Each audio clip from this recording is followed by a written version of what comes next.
Good morning everyone. Good morning class. So today we are going to start the further topics. In the last class we had studied about the civil war, how the civil war had started in Russia and how Lenin persuaded that war. Lenin किस तरीके से Russia में एक socialist army को लेके इस civil war की तरफ बढ़ा और किस तरीके से उसने इस सिविल वॉर को जीता। नेक्स्ट टॉपिक जो हम लोगों और इस चैप्टर में जो बचे कुछ टॉपिक्स हैं वो कुछ इस प्रकार हैं। जो नेक्स्ट टॉपिक है वो है मेकिंग अ सोशलिस्ट सोसाइटी। ठीक है, एक समाजवाद सोसाइटी की ओर कैसे एक जब सिविल वॉर जब खत्म हुआ रशिया के अंदर, जो अलग अलग पार्टियां, अलग अलग तरह के अलग अलग विचारधारा के लोग जो आपस में, जैसा कि मैंने बताया था, द ग्रीन्स थे वहाँ पे, वाइट्स थे वहाँ पे, रेड्स थे वहाँ पे, रेड्स जो बोल्शेविक्स लोगों को कहा जाता था।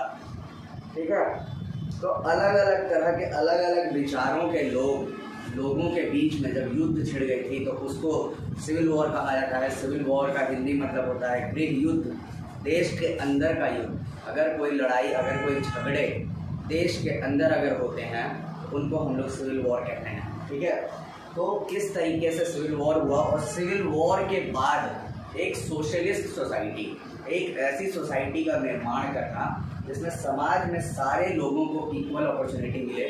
ठीक है, एक समाजवादी सोसाइटी जिसमें हर किसी को इक्वल अपॉर्चुनिटीज़ मिले, हर कोई कानून के सामने इक्वल हो। वो कैसे हुआ, we will discuss that today. ठीक है, आई होप आप लोग मेरे पूरे वीडियोस को देख रहे हों और अच्छे से समझ पा रहे हों। क्वेश्चन आंसर्स इस चैप्टर के मैं प्रोवाइड कर चुका हूं और अगर किसी को क्वेश्चन आंसर्स अगर नहीं मिले हैं I will provide you in this class today. So making a socialist society. During the civil war, the Bolsheviks kept industries and banks nationalized. They permitted peasants to cultivate the land and had been socialized. Bolsheviks used confiscated land to demonstrate what collective work would be. Confiscated land, confiscated का मतलब होता है, confiscated का मतलब होता है जब्त किए हुए जमीन। ठीक है, उसको कहते हैं हम लोग कन्फिस्केटेड लैंड। हुआ ये कि सिविल वॉर जिस समय चल रहा था उस समय देश के अंदर बोल्शेविक पार्टी राज कर रही थी। ये तुम लोगों को मैं बता चुका हूँ। बोल्शेविक पार्टी ने किया क्या था कि देश के सारे बैंक्स, देश के सारे इंडस्ट्रीज को नेशनलाइज कर दिया था। नेशनलाइज करने का मतलब है बच्चों कि वो गवर्नमेंट के अंडरटेकिंग्स में चली गई। सब कुछ मैनेजमेंट से लेकर हर चीज़ अब कौन देख रहा था, गवर्नमेंट देख रही थी। ठीक है, तो उन्होंने किया क्या, उन्होंने उन ज़मीनों पे कल्टीवेशन करना शुरू किया जो कन्फिस्केटेड, जो जब्त की हुई ज़मीनें थी। ठीक है, जो लोगों से जब्त की हुई ज़मीनें, जो लेनिन की पार्टी ने, बोल्शेविक पार्टी ने जो लोगों से जब्त की थी ज़मीनें, उन ज़मीनों पे खेतीबाड़ी कराना शुरू कर दिया। A process of centralised planning was introduced. Officials assessed how to economy could work and set target for 5 year period. एक उसके बाद फिर एक प्रोसेस शुरू हुआ, एक पीरियोडाइज्ड प्रोसेस। पीरियोडाइज्ड का मतलब होता है एक ऐसा प्रोसेस जो प्लान के थ्रू चल रहा हो। ठीक है, लेनिन ने 5 ईयर प्लान बनाना, बोल्शेविक पार्टी जो थी वो दूर की सोच रखी थी, उन्होंने 5 ईयर प्लान्स के थ्रू अपने फ्यूचर प्लानिंग्स करना शुरू किया। हर सरकार जो है वो अपने 5 ईयर्स प्लानिंग करती है। इंडिया में भी जो गवर्नमेंट हर 5 साल पे 5 ईयर प्लानिंग करती है। ठीक है, कि अगले 5 साल तक हम अपने वित्त वर्ष में अपने पैसों को, देश के पैसों को कहाँ और किस तरीके से खर्च करेंगे, किस किस डिपार्टमेंट में खर्च करेंगे। तो वैसे ही एक सिस्टमाइज्ड वे में रशिया अब चलने वाला था 5 ईयर प्लानिंग के थ्रू। ठीक है, इसी तरीके से on this basis they made the 5 year plans. The government fixed all prices to promote industrial growth during the first 2 plans. ठीक है, गवर्नमेंट इसी बेसिस पे गवर्नमेंट ने पहले 2 5 ईयर प्लान जो थे गवर्नमेंट ने उसमें प्राइसेस फिक्स कर दिए। ठीक है, प्राइसेस क्यों फिक्स किए, fix prices to promote industrial growth. ठीक है, प्राइसेस इसलिए फिक्स किया गया कि इंडस्ट्रीज के ग्रोथ को बढ़ाया जा सके देश के अंदर। गवर्नमेंट ने प्राइसेस फिक्स करने का मतलब सिर्फ उनका एक ही था कि जिस तरीके से गवर्नमेंट जो इंडस्ट्रीज जो वर्क कर रही है वो अपने प्राइसेस फिक्स करेगी तभी इंडस्ट्रीज पे लोगों को भरोसा होगा। ठीक है, प्राइसेस फिक्स करने का बस यही एक मतलब था, उसका ग्रोथ बढ़ेगा। 1927 से लेकर 32 एंड 33 से लेकर 38 ये 2 बार, जैसे मैं बता रहा था 2 5 ईयर प्लान्स के बारे में मैं अभी जस्ट बता रहा था कि 2 फर्स्ट 2 5 ईयर प्लान्स में बोल्शेविक पार्टी ने इंडस्ट्रीज को पूरी तरीके से बढ़ावा दिया, रैपिड इंडस्ट्रियल ग्रोथ हुआ। रशिया के बारे में कहा जाता है कि रशिया ने फर्स्ट 5 ईयर प्लान जो था वो 1927 से 32 तक था। फर्स्ट 5 ईयर प्लान वो था 1927 से 32 तक। दूसरा सेकेंड 5 ईयर प्लान वाज 1933 से 38 तक। ये 2 5 ईयर प्लान जो था, इस दोनों 5 ईयर प्लान में रशिया के बहुत ज़्यादा इंडस्ट्रियल ग्रोथ हुए, रैपिड इंडस्ट्रियल ग्रोथ। रशिया के बारे में कहा जाता है कि रशिया ने जितनी तेज़ी से रैपिड इंडस्ट्रियल ग्रोथ किया उतनी तेज़ी से दुनिया में किसी ने इंडस्ट्रियल ग्रोथ नहीं किया था। Centralise planning led to economic growth. और सेंट्रलाइज प्लानिंग, एक अगर आप प्लानिंग ऐसे कीजिएगा जो सेंट्रलाइज, जो एक तरीके से सेंटर के थ्रू पूरे देश के अंदर का प्लानिंग होगा, तो ऑब्वियस सी बात है देश की इकोनॉमी जो होगी वो बहुत बेहतरीन होगी। अगर आप एक सिस्टमाइज्ड वे में, एक अच्छे तरीके से, किसी स्टेट के भरोसे अगर आप नहीं छोड़ के एक सिस्टमाइज्ड वे में अगर आप किसी भी चीज़ को प्लान करें तो you will achieve a goal very definitely. So यही हुआ, इकोनॉमिक ग्रोथ हुआ रशिया के अंदर। इंडस्ट्रियल प्रोडक्शन इंक्रीज बिटवीन 1929 से 33 by 100% in the case of oil, coal and steel. New factories, cities came into being. Industrial growth हुआ, ठीक है। ऐसे प्रोडक्ट्स जो रशिया के अंदर जैसे कि तेल, कोल, इन सारी चीज़ों का प्रोडक्शन जो था, स्टील, इन सारी चीज़ों का प्रोडक्शन जो था वो 100% बढ़ गया। जैसा कि मान लो अगर आज 100 किलो अगर स्टील अगर कोई कंपनी बना रही है तो 1929 से 33 के बीच में इस तरीके से इंडस्ट्रियल ग्रोथ हुआ कि वो 200 किलो बनाने लगी। हर चीज़ का ग्रोथ जो था वो 100% डबल हो गया सीधे। हाउएवर रैपिड कंस्ट्रक्शन, इस तरीके से नए शहरों का भी विकास हुआ, नए इंडस्ट्रीज, देश के अंदर बहुत सारे नए इंडस्ट्रीज भी डेवलप हुए, नए शहरों का विकास हुआ। However rapid construction led to poor working condition. In the city of Magnitogorsk the construction of a steel plant was achieved in 3 years. Workers lived hard lives and the result was 550 stoppages in the work in the first 5 years alone. लेकिन जितनी तेज़ी से काम हो रहा था उनसे workers की हालत बहुत ख़राब होती जा रही थी। जितना रशिया में कंस्ट्रक्शन का काम बहुत तेज़ी से चल रहा था और इस तेज़ी से काम के चलने में उन वहाँ के रह रहे वर्कर्स की हालत बहुत ही ज़्यादा ख़राब हो रही थी, बहुत बुरी ज़िंदगी जी रहे थे वो लोग, ठीक है। और इससे पहले 5 ईयर प्लान्स में उनकी ज़िंदगी, उनकी हालत जो थी वो बेहद ख़राब हो गई थी। In living quarters in the winter time at 40 degrees below people had to climb down from the 4th floor to the dash across the streets to order to go to the toilet. इतनी हालत ख़राब थी। Russia में बहुत ठंड पड़ती है और -40 डिग्रीज जैसे टेम्परेचर में वर्कर्स को चौथे तल्ले से नीचे आके सिर्फ और सिर्फ पूरा अपनी ज़िंदगी को एक समझ लो कि बहुत हार्डशिप के थ्रू वो लोग जी रहे थे। वहाँ से नीचे आके कोई भी 4th फ्लोर से नीचे आना और जाना, ये करके कोई भी काम करना पड़ता था, ठीक है।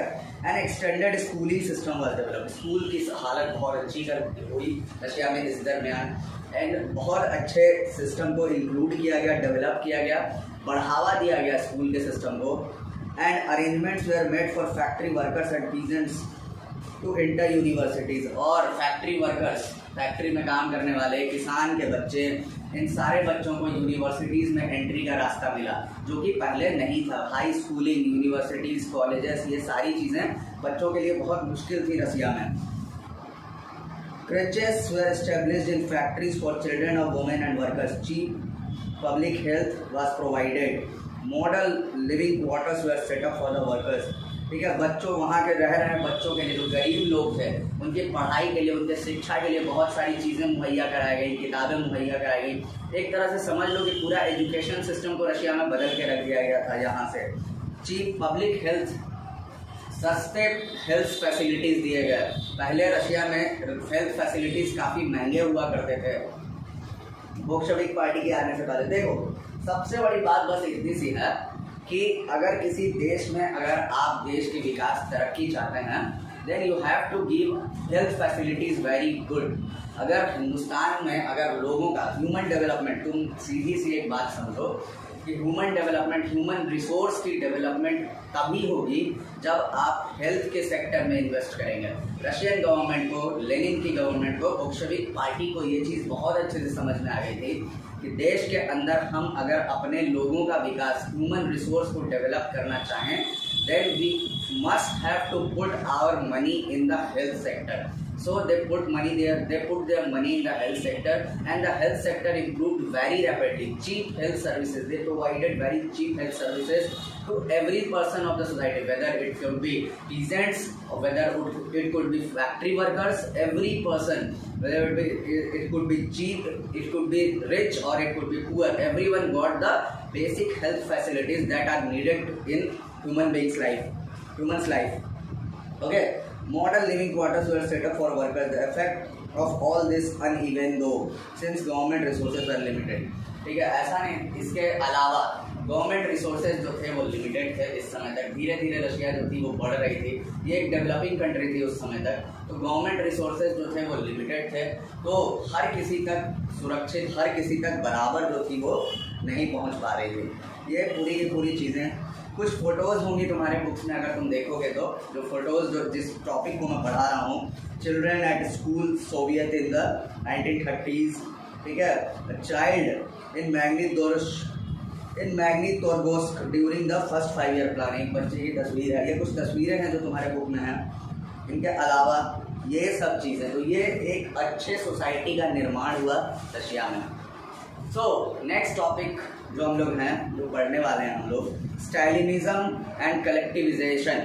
ये स्टैलिनिज्म एंड कलेक्टिविजेशन, ये एक ऐसा टॉपिक है तो लेनिन के बाद के नेताओं के बारे में है. ठीक है, यहाँ तक जो थी वो तुम्हारी स्टोरी, जो रशिया के अंदर एक माहौल, जो एक सोसाइटी, जो सोशलिस्ट सोसाइटी, जो समाजवाद से भरी पूरी सोसाइटी का जो क्रिएशन था, यहाँ तक ये किनके हाथ में था? ये व्लादिमीर लेनिन, जो कि रशिया के फादर ऑफ द रशिया के रूप में उनको जाना जाता है. ठीक है, तो व्लादिमीर लेनिन के हाथ में ये चीज़ थी, जो बोल्शेविक पार्टी के नेता थे.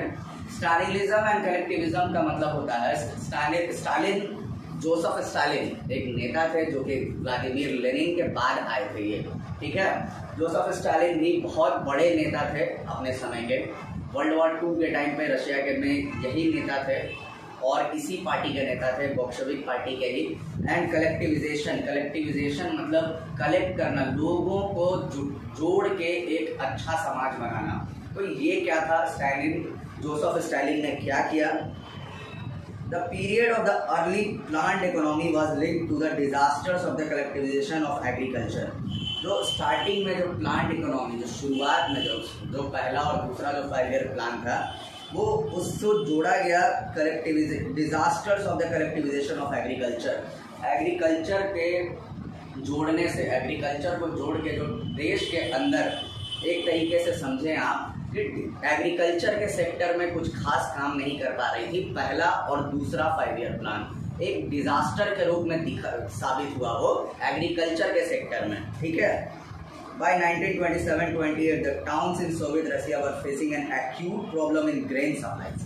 अब भाई एग्रीकल्चर के सेक्टर में अगर कोई काम नहीं होगा, खेती बाड़ी के सेक्टर में, तो धान खाने के लिए फसल ही जब देश में नहीं होगा तो शहरों में लोगों को खाना नहीं मिलेगा, सप्लाई जो है वो कम होगा.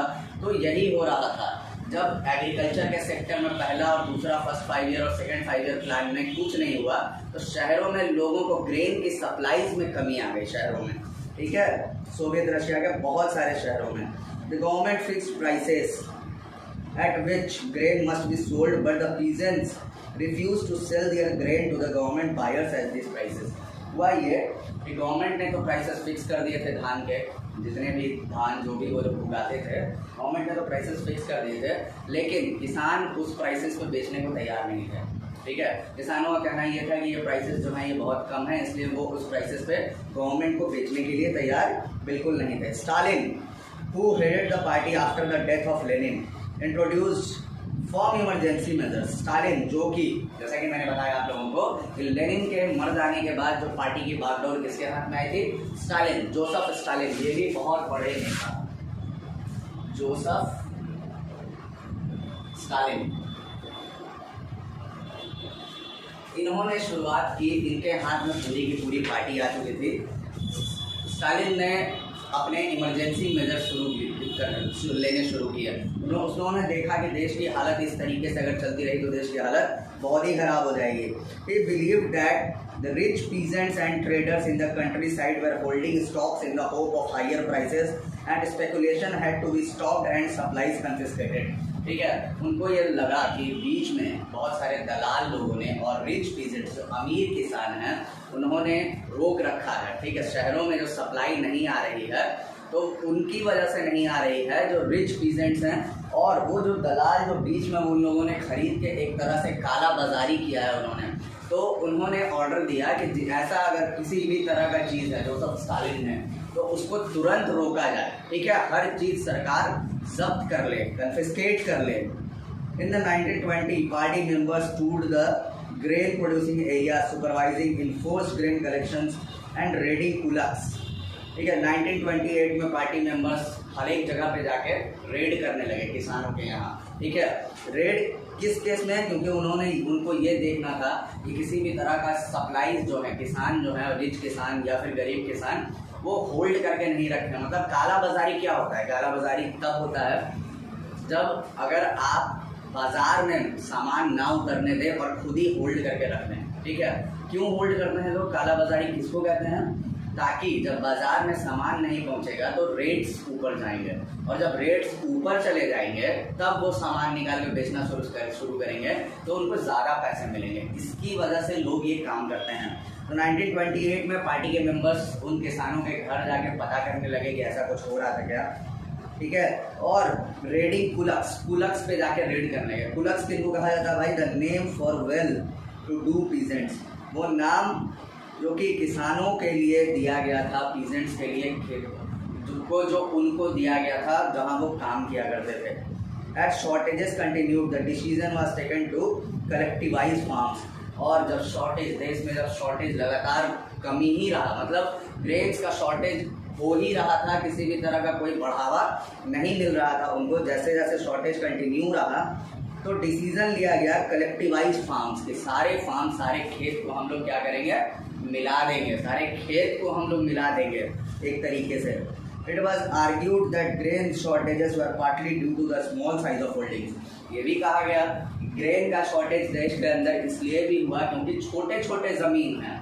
ठीक है, ज़मीन जो है वो सबके पास छोटे छोटे हैं और छोटे ज़मीनों से ज़्यादा पैदावार नहीं हो पा रहा है देश के अंदर। ये बताया गया लोगों को, ये रीज़न दिया गया जिससे वो लोग एक सारे ज़मीन को कलेक्टिवाइज कर दें, मिला दें। तो ये था कलेक्टिवाइजेशन। ठीक है, आगे क्या हुआ वो देखें। After 1917 land had been given out to peasants. Their small size peasant farms could not be modernized. 1917 में, जैसे 1917 के बाद से जब से बोल्शेविक पार्टी सत्ता में आई थी उस सारे ज़मीनों को छोटे किसानों को दे दिया गया था, जैसे कि हम लोगों ने पिछले क्लासेस में डिस्कस किया है। और इन छोटे ज़मीनों पे इससे पहले किसी भी तरह का कोई मॉडर्नाइजेशन, एक नयापन नहीं आया था, वो वैसे ही चल रहा था जैसा लेनिन करके गए थे। These small size peasant farms could not be modernized. To develop modern farms and run along industrial lines with machinery, it was necessary to eliminate kulaks, take away land from peasants, establish state control land farms. तो इनको modernise करने के लिए, इन ज़मीनों को नयापन देने के लिए इनके पास एक ही रास्ता था, उन किसानों से ज़मीन लेके उन ज़मीनों को भी सरकारी मोहर लगा दी जाए क्योंकि नए मशीनरी नए तरीके से खेती की जाए, ताकि एक जैसे कि हमारे इंडिया में 1973 ग्रीन रेवोल्यूशन से पहले जो खेती होती थी उसमें पैदावार बहुत कम निकलते थे। ठीक है, देश के अंदर धान जो ग्रेन्स की जो पैदावार होती थी वो बहुत कम होती थी, लेकिन 73 में ग्रीन रेवोल्यूशन के बाद से पैदावार बढ़ गई। तो इस पैदावार को बढ़ाने के लिए रशिया के अंदर स्टालिन ने ये काम किया, मॉडर्नाइज करने के लिए उन्होंने ये सारी चीज़ें शुरू की। ठीक है, बड़े मशीनरी का यूज़ करना और ये जो कुलक का जो सिस्टम था, जो किसानों को जो दिया गया था ज़मीन, उनको कुलक्स कहा जाता था, तो इन कुलक्स के सिस्टम को ख़त्म करना, यही किया जोसेफ स्टालिन ने। What followed was Stalin's cultivation program. और Stalin from 1929 the party forced all peasants to cultivate in collective farms. कुलकबाज को बोझ कहा जाता है। The bulk of land and implements were transferred to the ownership of collective farms. और इससे बहुत बड़ा रिजल्ट मिला। ये जो सिस्टम था कलेक्टिवाइजेशन के प्रोसेस से बहुत ज़्यादा इनको फ़ायदा मिला। 1920 के बाद 1929 के बाद से पार्टी ने सारे किसानों को उन ज़मीनों पे खेती करने के लिए जो कलेक्टिव के खेत थे, अब टोटल जितने भी खेत थे वो किनके अंडर में थे, वो गवर्नमेंट के अंडर में थे, जो सब स्टालिन के अंडर में थे, वो पार्टी के अंडर में थे। और इससे सारी की सारी ओनरशिप जो थी वो मालिकाना हक किसके हाथ में चली गई थी, गवर्नमेंट के हाथ में। Peasants worked on the land and the profit was shared। किसान जो है वो ज़मीनों पे काम किया करते थे और प्रॉफिट जो होती थी इसके बाद से वो शेयर किया जाता था किसानों में और सरकारों में, वो भी सरकार ही किया करती थी। Enraged peasants resisted the authorities and destroyed their livestock। Enraged, अब किसानों को इससे बहुत ज़्यादा थोड़ा नुकसान भी होने लगा था, ठीक है, तो किसानों ने इस चीज़ों को मानना मना कर दिया, उन्होंने रेसिस्ट कर दिया गवर्नमेंट को और उन्होंने अपनी चीज़ों जो खेती करते थे वो उनको बर्बाद करने लगे, बर्बाद करना शुरू कर दिया उन्होंने। Between 1929 and 31 the number of severely punished, the number of cattle fell by 1/3। और किसानों को ऐसा लगा कि देश के अंदर अगर हम सरकार की बात मानेंगे तो हमें कोई खासा फायदा नहीं होने वाला है, तो इन्होंने सरकार की बात मानना मना कर दिया। इससे हुआ क्या, बेसिकली दो चीज़ें हुई। एक तो फसल बर्बाद होने लगी, दूसरा देश के अंदर जो कैटल थे, जानवर, एग्रीकल्चर में अगर तुम पढ़े होगे तो एग्रीकल्चर के सेक्टर में सिर्फ और सिर्फ खेती बाड़ी नहीं आती है, एग्रीकल्चर के सेक्टर में जानवरों भी आते हैं, जितने भी गाय चरवाहे, जितने भी जानवर जो भी तुम करते हो वो भी एग्रीकल्चर में ही आता है, गाय भैंस बकरी, तो कैटल उन्हीं को कहा जाता है। और इसका रिजल्ट ये हुआ कि कैटल जो थे वो देश में घट गए, 1/3 हो गए। Those who resisted cultivation were severely punished। अब गवर्नमेंट ने एक्शन लेना शुरू किया, जिन्होंने जो भी किसान कल्टिवेशन के प्रोसेस को नहीं मानते थे उनको बहुत ज़बरदस्त उनको सजाएं दी जाती थी, ठीक है, सीवियरली पनिश उनको किया जाता था। Many were deported and exiled। बहुत सारे लोगों को बाहर भेज दिया जाता था और जेल में बंद कर दिया जाता था, देश के बाहर उनको भेज दिया जाता था जेल में, ठीक है। As they resisted cultivation, peasants argued that they were not rich and they were not against socialism। बहुत सारे किसानों ने जो रेसिस्ट कर रहे थे, जो कल्टिवेशन के प्रोसेस को जो मानने के लिए मना कर रहे थे, उनका कहना बस इतना सा था कि वो लोग अमीर नहीं हैं और ना ही वो लोग सोशलिज्म के अगेंस्ट हैं, ठीक है, वो लोग गरीब हैं, ना ही वो अमीर हैं वो लोग और ना ही सोशलिज्म के अगेंस्ट हैं। They merely did not want to work in the collective farm for a variety of reasons।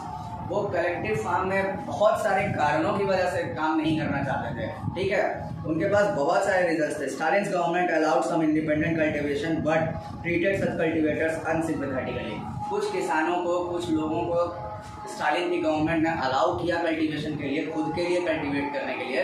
ये लोग चाहते थे खुद के लिए, वो लोग देखो भाई किसानों का क्या है, किसानों का कहना बस इतना सा होता है कि हम खुद कमाएं खुद खाएं, हमें गवर्नमेंट की किसी भी तरह की कोई ज़रूरत नहीं है।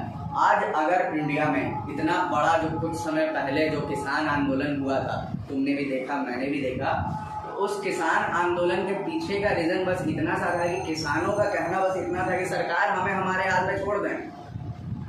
हर देश की यही प्रथा है, ठीक है, किसान खेती बाड़ी एग्रीकल्चर ये कोई नया नहीं है। अगर गवर्नमेंट कोई रूल्स एंड रेगुलेशंस अगर खेती बाड़ी में अगर लाती है तो किसानों को बहुत इफेक्ट करता है। यही कहना कल भी था लोगों का, यही कहना आज भी है लोगों का, इंडिया के किसान हो या रशिया के किसान हो, यही कहना था लोगों का।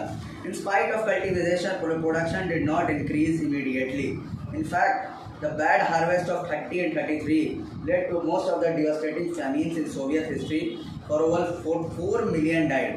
इतना सारा कल्टिवेशन का प्रोसेस जोसेफ स्टालिन ने किया, लेकिन इस कल्टिवेशन के प्रोसेस से लोगों को, वहाँ के लोगों को उस शॉर्टेज में जो शॉर्टेज हो गई थी शहरों में, कुछ खास फायदा नहीं मिला लोगों को, ठीक है।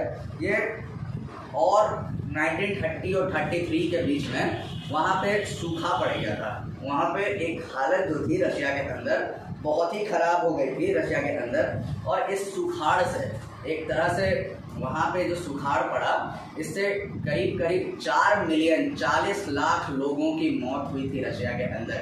ये one of the worst case scenario था जो कि आज तक रशिया में इस तरह का कोई अकाल कभी नहीं पड़ा था। इस अकाल से, इस फैमीन से 40 लाख लोग मर गए थे रशिया के अंदर, और किसानों की हालत तो और भी खराब हो गई थी। Many within the party consisted criticize the confusion in individual production under the planned economy and the consequences of cultivation. अब ऐसी कुछ चीज़ें हो जाएंगी देश के अंदर, तो बहुत सारे पार्टी के अंदर भी इस कल्टिवेशन के प्रोसेस को उन्होंने गलत कहना शुरू कर दिया, बुराई करनी शुरू कर दी कि ये गलत था, ये नहीं इम्प्लीमेंट होना चाहिए था पार्टी के अंदर।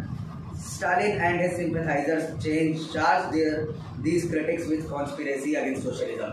लेकिन कम्युनिस्ट पार्टी एक ऐसी पार्टी है जो किसी भी तरह का क्रिटिसिज्म बर्दाश्त नहीं कर सकती है, ना कल कर सकती थी ना आज कर सकती है। स्टालिन और उनके सिंपैथाइजर्स जो उनसे सहानुभूति रखते थे स्टालिन से, उन्होंने इन ऐसे लोग जो स्टालिन के खिलाफ और पार्टी के खिलाफ बोल रहे थे उन पर देशद्रोह का मुकदमा चलाया और उनको कड़ी से कड़ी सजा दी और उनको सोशलिज्म के खिलाफ बोलने का आरोप लगाया, मतलब समाजवाद के खिलाफ आप बोल रहे हैं। Accusations were made throughout the country and by 39 over 2 million were in prisons और लेबर कैंप्स। लोगों पर इल्ज़ाम और सवालात का दौर चलता रहा और 1939 तक 20 लाख लोगों को जेल में डाल दिया था जोसेफ स्टालिन ने देश के अंदर। या फिर लेबर कैंप्स उन जगहों को कहा जाता था जहां लोगों को लाके मजदूरी करवाया जाता था, तो वो लोग जो भी लोग सरकार के खिलाफ बोलते थे उन लोगों को लाके लेबर कैंप्स में काम करवाया जाने लगा। Most were innocent of the crimes but no one spoke for them. ठीक है, ज़्यादातर लोग जो थे वो इनोसेंट थे, ठीक है, वो लोग जिम्मेदार नहीं थे उन क्राइम्स के जो उन पे इल्ज़ाम लगा था। ठीक है, ज़्यादातर लोगों की हालत यही थी। A large number were forced to make the false confessions under torture and were executed. Several among them were talented professionals। बहुत सारे लोग ऐसे भी थे जिनको ज़बरदस्ती टॉर्चर करके उनसे उनकी जुल्म कबूल करवाई गई और उनको मार दिया गया। बहुत सारे लोग जो थे वो बहुत टैलेंटेड प्रोफेशनल थे रशिया के अंदर, इन सारे लोगों को स्टालिन ने मार दिया। तो जोसेफ स्टालिन के बारे में एक इमेज ऐसा था कि वो अच्छा करने के चक्कर में बहुत सारी बुरी चीज़ें करके चला गया। ठीक है, रशिया के अंदर। Excuse me.